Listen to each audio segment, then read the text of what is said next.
इन दिनों मौसम ऐसा चल रहा है कि कभी भी बारिश आ जाती है। तो रात को भी बारिश आ गई थी और ससुराल से मेरे को सभी लेने भी आ गए थे।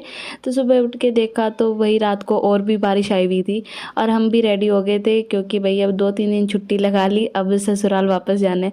तो मैं तैयार हो गई थी यहाँ पे और मम्मी बोल रहे थे तेरे को बड़ी जल्दी रहती है भाई, आने की भी और जाने की भी।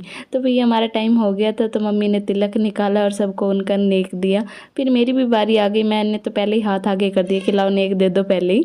तो इस तरीके से मम्मी ने सभी के तिलक निकाल दिया और नेक दे दिया और फिर चलने की तैयारी की। तो यहाँ पे सगी सगी मिले और फिर हम सब गाड़ी में बैठ लिए और मम्मी और भाई को बाय बाय किया कि अब चलने का टाइम हो गया भी, अब हम चलते हैं। और फिर पापा जी आगे पहुंच गए थे गेट खोलने के लिए, फिर पापा जी को बाय बाय किया। और जब भी मायके आते तो पता ही नहीं चलता 2 दिन की छुट्टी या 10 दिन की कैसे निकल जाती हैं। तो भाई हमने हमारा सफ़र स्टार्ट किया और गर्मी बहुत ज़्यादा लग रही थी क्योंकि मौसम एकदम बदल गया था। तो हम थोड़े से आगे चले तो मैंने बोला भाई आइसक्रीम खाने का मन करा क्योंकि बहुत ज़्यादा गर्मी लग रही थी उस टाइम। तो पापा जी ने बोला कोई नहीं, कोई आइसक्रीम वाला आगे मिलेगा तो वहीं रोक लेंगे गाड़ी। पर हमें पता नहीं था इतनी जल्दी मौसम भी चेंज हो जाएगा।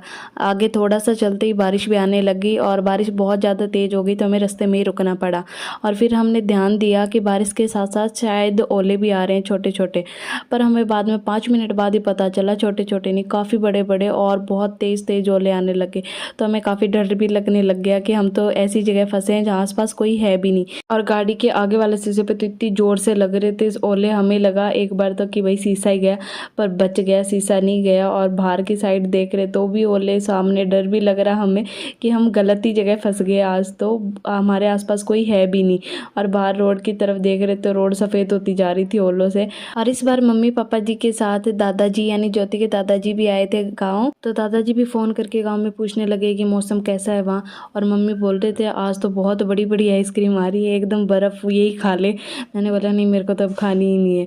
पर आगे जाके देखा जैसे ही राजगढ़ पहुंचने वाले थे वहाँ बिल्कुल भी बारिश नहीं थी। मैंने बोला अब मौसम बदल गया, वापस गर्मी लगने लग गई, अब तो आइसक्रीम खिला दो। फिर हमें आइसक्रीम वाला भी मिल गया और हम सब ने आइसक्रीम भी ली। और यहाँ बहुत ज़्यादा गर्मी हो रही थी तो हम सब सही भी रहे क्योंकि आइसक्रीम खा ली थी। और फिर कुछ देर और सफ़र किया और हम पहुँच गए सिरसा। और वहाँ जाके फिर मौसम एकदम चेंज हो रखा था क्योंकि वहाँ बिल्कुल बारिश नहीं थी। तो वहाँ जाके नहा लिए और थोड़ी देर बाद देखा तो भाई यहाँ भी बारिश स्टार्ट हो गई।